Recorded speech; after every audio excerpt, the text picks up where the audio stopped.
నేరాన్ని నేరంగా చూడాలి, తప్పుని తప్పుగా చూడాలి. అప్పుడే జర్నలిజానికి విలువ ఉంటుంది. సమాజంలో కూడా మంచి చేసేవాళ్ళు పెరుగుతారు, చెడు చేసేవాళ్ళు తగ్గుతారు. అలా కాకుండా మంచిని చెడుగా, చెడుని మంచిగా చూపిస్తూ తప్పుడు ప్రచారాలు చేస్తున్నప్పుడే జర్నలిజం విలువలు పడిపోతున్నాయి, వార్తలు చచ్చిపోతున్నాయి. ఒక వార్త ఏదైతే ఇంతకుముందే ఒక వీడియోలో కూడా చెప్పుకున్నాం, వైకాపా తెలుగుదేశం పార్టీ కార్యకర్తల బాహాబాహిని ఎట్లా కవర్ చేశారు. అందులో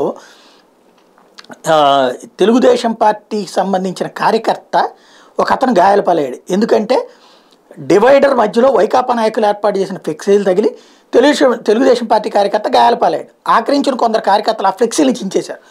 వైకాపా నాయకులు అక్కడికి చేరుకుని హడావిడి చేశారు. ఇరు వర్గాల మధ్య జరిగిన రాళ్ల దాడిలో మంత్రి విడుదల రజనీ కార్యాలయం అద్దాల ధ్వంసమై ఫ్లెక్సీలనే చించేశారు. ఎందుకంటే ఫ్లెక్సీ తగిలిందని దానికి చించి అవతల పడేశారు.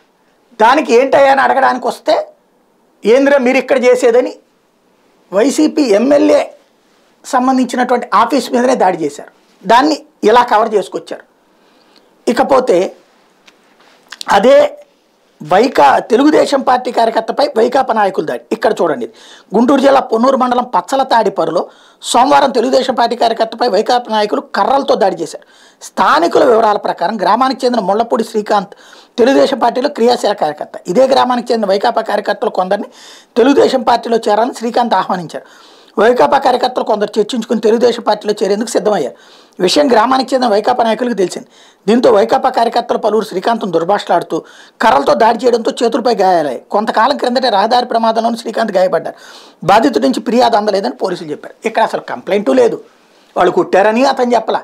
కానీ ఇది మాత్రం ఓ ఫోటో అన్నిటితో కలిపి రాసుకొచ్చారు. అక్కడ ఫోటోలోనేమో వాళ్ళందరూ చేతులు కట్టుకుని పోలీస్ స్టేషన్లో కూర్చున్నది కార్యాలయం దాడి విషయం రాస్తూ అది అన్యాయంగా వాళ్ళ మీద కేసు పెట్టారన్నది రాసుకొస్తున్నారు. వీళ్ళ వింత ఇట్లా ఉంటుంది.